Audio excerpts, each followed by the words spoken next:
Okay, let's go ahead and get started talking about this concept of decision making, right? How do we make decisions? Because we're talking about choices here, and of course we're looking at people. So we're going to take a look at how that all works together. Now the first thing I want you to do is go ahead and get out this note sheet, making decisions note sheet.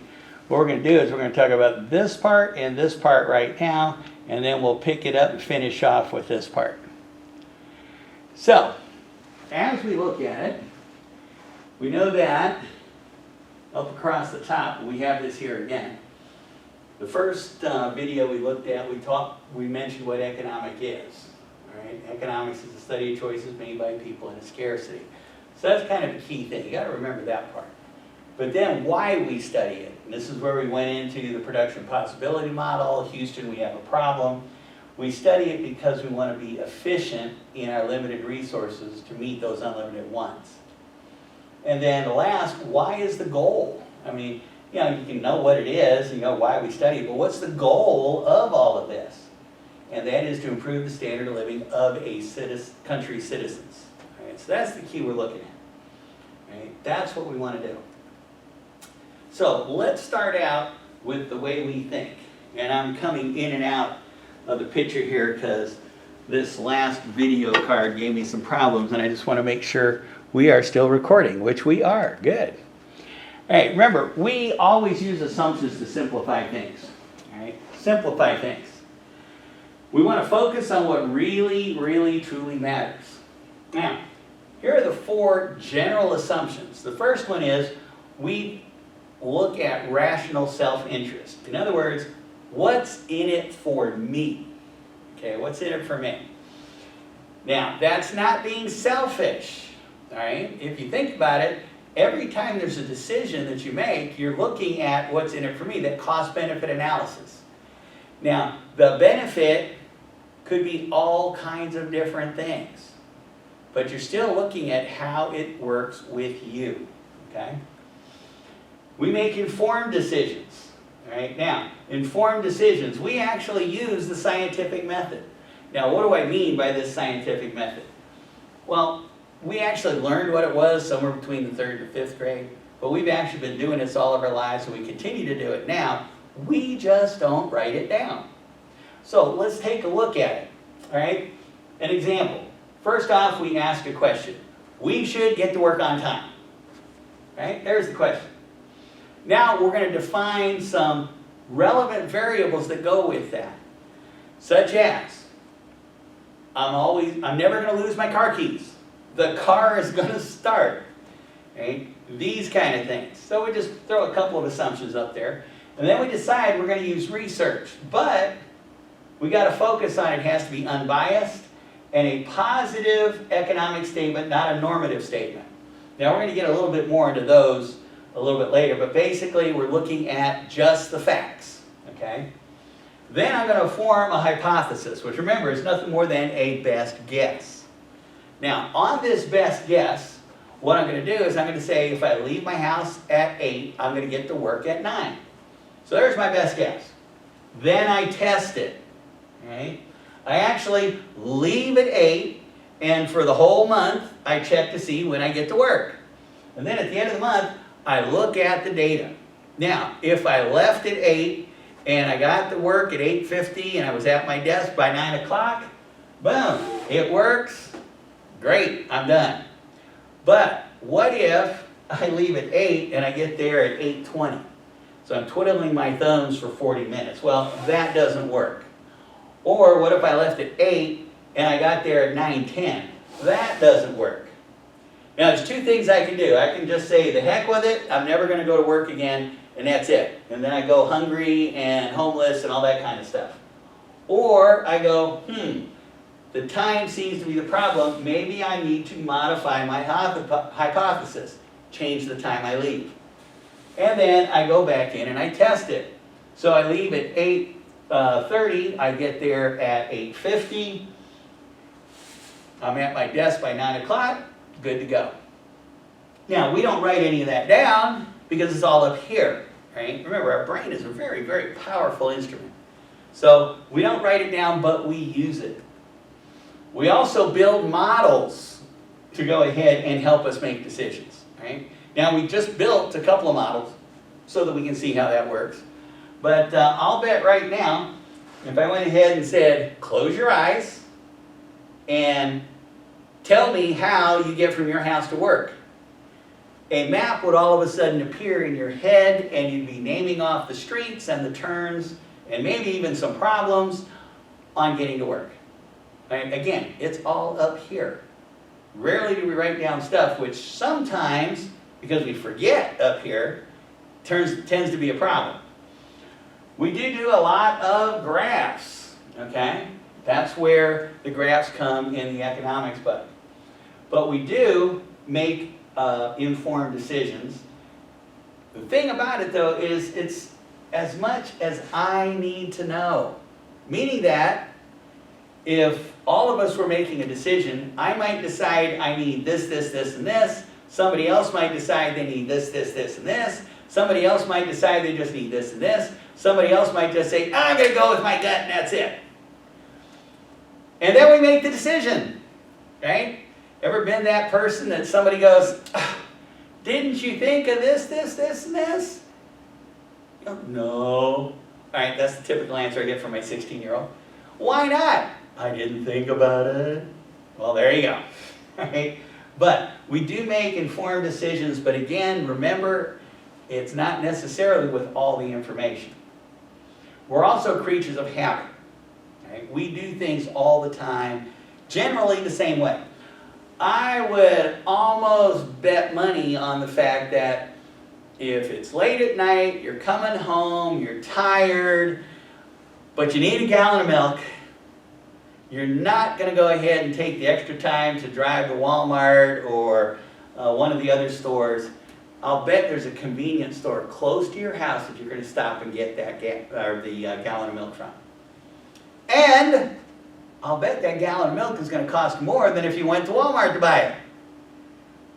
But why do we do that? Because it's convenient. Therefore, we're paying for the convenience. Okay? But creatures of habit, we do that. All right? And then, along with these building models, how do we build those? Well, we start, because models is our fourth thing that we focus on, we start with a hypothesis, our best guess. Now, once that hypothesis works into a theory, in other words, it repeats itself. If I leave at 8:30, I get there at 8:50, and I'm at my desk by 9 o'clock. Boom, that's now a working theory. I get enough of these working theories, I build it into a principle or a law. In other words, it's something that can explain or predict behavior of individuals and institutions. Okay? So it can explain why things happen. Now, let me give you an example of a law, and one that you're going to get into in the next chapter, the law of demand. The law of demand states that if the price of something goes up, people are going to buy less of it. Price of something goes down, people are going to buy more of it. Now, somebody guessed that was going to be there in a bunch of different hypotheses that turned into theories, and then several theories came in to build that law of demand. So that works out pretty good. And then the law of demand goes into a model. And we're actually going to use that law of demand and the law of supply in a model that is going to show our $22 trillion spending in our economy all on one 8.5 by 11 inch piece of paper. And through those two laws, we're going to go ahead and see what happens to our economy, and we'll be able to make some kind of decision on what's going to happen. Why? Because that model, remember, $22 trillion on an 8.5 by 11 inch sheet of paper. That's going to be a simplified representation. But it is going to show a possible cause and effect, which is going to provide us information to make an informed decision of what's going to happen. Okay? So that kind of takes this why we use models. They're generalizations of behavior. Again, behavioral science. Tendencies of the typical or average consumer, worker, business, or institution. That's where all this flows from. Okay? And that's kind of the way it works around, just like I went ahead and talked about it. So models are number 4. So there's the 4 things of our assumptions. Then we bring in an actual model, a graph, because graphs are the best way to explore relationships between 2 things. I leave at this time, I get there at this time. I change the ticket price, this is the amount of fans that show up to the game. Okay? Best way to explore the relationship between those. But because there's the rest of the world out there, we have to make an assumption about this model, which falls into the concept of what we call ceteris paribus. Now, remember I said definitions are one of the big problems learning economics. Well, ceteris paribus is actually Latin. That literally is a dead language. Nobody speaks it anywhere in the world other than certain religions and scholars. Okay? But that's it. But what we're looking at is when we talk about ceteris paribus, it means everything else other than these 2 variables remain the same or don't change. If they were the same yesterday, they're the same today, they're the same next month, they're the same next year. Right? We change one, we see what happens to the other, but everything else remains the same. Now that could lead to some problems. I'm sure all of you are doing that, are thinking about it. But remember, we're looking at macroeconomics, so we're talking about horseshoes, hand grenades, nuclear weapons. In the ballpark to get things done. And it's in the ballpark. Okay? Now, if we do notice that some things do change, some of the other variables outside of these 2, then we have to go back and take another look at the model. So it's not just that we're doing this blindly, so to speak. We're working with it with the concept of there are other variables, and if this didn't work out right, what other variable caused that problem? And now we have to change our model to include that change. Then the third part is we think marginally. In other words, we want to make a change. We want to ask the what if. What if I change the ticket price a little bit lower? Am I going to get more fans in the stands? Well, change that independent variable and see what happens to the dependent variable. That's what we're doing. These are the 3 things when we talk about how we make choices. This is how we think. Focus on what matters, explore the relationships, and then ask the what if question. Now, that is how we think. We also have a thing of when we think, okay? Now, we've got 3 types of when. We got the past, we got the present, we got the future. The idea is we learn from the past, right? That's why pay attention in history. Okay? We are going to go ahead, and one of the things we're going to look at is the socialist economic system. It's coming back. But nowhere in history has it ever worked. Ever. Okay? So, we're going to go ahead, and when we get into that section a little bit later, we're going to see why it keeps popping up. And the fact that a lot of people go, well, that's because they did it the wrong way, we're going to do it the right way. That's how they explain it. They can't explain how their way is different from the other ones. It's just their way is going to be better. All right, so that's the past. Now we live in the present, and we're looking for a better future. To get to the better future, we really need to look at what the present is. So we're going to talk about these 2. And the first one, we talk about positive economics. We are thinking of the present, okay? Facts. The way things are, reality, what's going on today. Now, some of you might have heard some people say, well, those are your facts, these are my facts, and my facts prove me right, and your facts don't count. Well, actually, there are no my facts and your facts. There are only facts. It's the interpretation of them that becomes my interpretation of the facts, and your interpretation of the facts are different. But the facts are always the same. All right? You can't go ahead and delete a fact. The fact will be there whether they're censored or not. Okay? But that's what we're looking at. That's positive economics, the facts. We want to see the world as it is, not through rose-colored glasses, to try to see it better. Right? All this does is make our plans to get to the future a heck of a lot harder. Speaking of the future, that's what we call normative economics. Value judgments, what ought to be the perfect world or the perfect future. Now, value judgments. All right, now we're talking about everybody's values. Different religious values, different political values, okay? Different moral values, whatever you want to look at. But they are all different. So be careful when you start talking about the perfect world, because your perfect world may be somebody else's nightmare world, or vice versa. So when we talk about normative economics, you're looking at your future, but the government, when we talk about political economics, is talking about the country's future. Right? But it's a value judgment, what it ought to be. Now, let's go ahead and take a look at an example, a personal example of how this should work. We know that degree makes a big dollar difference, generally speaking. Otherwise, you guys wouldn't be taking courses anymore, because there's awful lot of time, money, and effort for you doing this stuff. Okay? But we know that, theoretically, with a degree, you'll earn more money.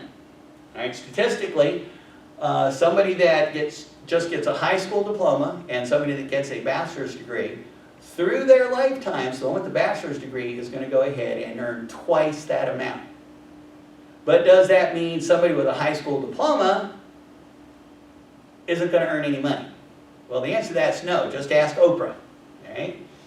So, you're going to make money, which is going to go ahead and better lifestyle, better car, better house, the whole bit, so you're going to have more stuff. Now, having more stuff might not make you happier. Remember, more money just gives you the opportunity to do more things, have more choices, that may make you happy or not. All right, so let's take a look at the normative part. I should have a degree. Why? Well, businesses look at FSCJs pretty good. I can earn more money. I don't have to do menial work. In other words, you won't be the ditch digger. You'll be supervising the ditch diggers. And your family will enjoy a higher standard of living. Boom. My future. But I now have to take a look at where I am. Positive economic thinking. I'm at FSCJ. It's my second semester. The college looked at all my past college and life experiences. They say I've got 24 credits and I need 120 to get there. So, what do I have? I've got what I have, I've got what I want. The problem is, how do I get there? There's my plan. All right? So we need a plan to get there. Now, you all have an academic degree plan. That's how you're going to get from 24 credits to 120 credits. Now, just because you get there doesn't mean that you're going to get hired. It gives you the opportunity. Let's say you didn't learn anything through here. You just decided to, well, I'll just pass the class, get the sheepskin, I'm good to go. Well, at your interview, they may find out you have no clue what that degree meant. So they say, bye, thank you. Or if you get through the interview and you actually have the job, you have no clue on what's going on because you really didn't learn in the degree program. And about a month into it, they say, here's your pink slip, see you later. So remember, it's not just a plan to get your sheepskin, it's a plan to learn, because that's how you're going to go ahead and get to the future you want. All right, so this is what the note sheet should look like. There's the top part. Here's the stuff we just talked about. And we're going to get to this part here in just a second.